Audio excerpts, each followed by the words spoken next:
We talk about it having last happened in 1294 or 1415 and in 1294. Those are the only really comparable situations, and both of them are a long time ago.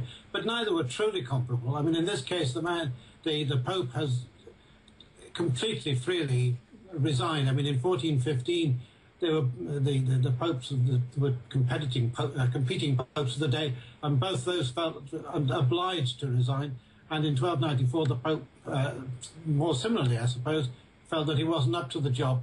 But there's a good chance he was also being eased out by the man who, in fact, became his successor. So it is something completely new for the Catholic Church in its long history.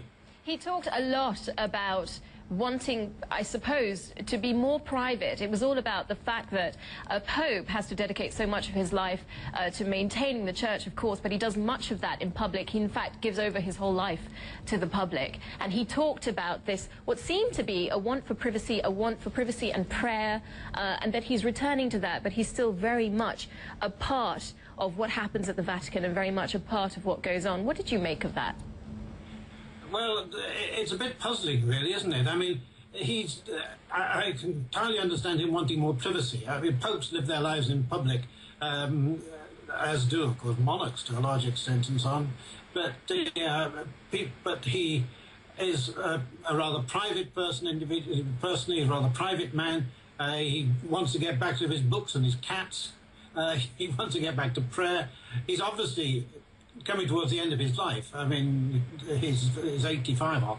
So I entirely understand that. What I don't understand is the saying that he intends to be part of it all, because I think that could be disastrous if we took that at its face value. I mean, he's going to be living in the Vatican.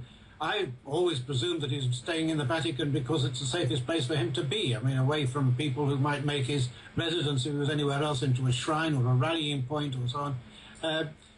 But the notion that you've got two people who claim to be Pope, in a sense, is really going to be very confusing. And of course, I think many people thought that when he resigned, he'd go back to being called Cardinal Ratzinger. But in fact, he's going to be called Pontiff Emeritus.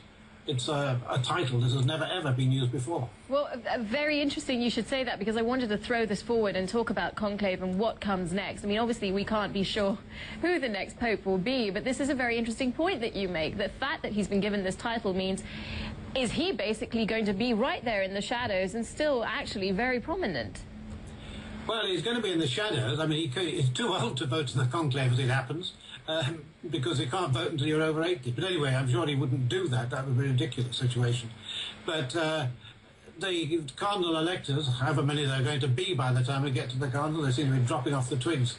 They're now 115, I think, was the last count. The cardinal electors will be looking over their shoulder and saying to themselves, well, I wonder if Benedict would approve of this.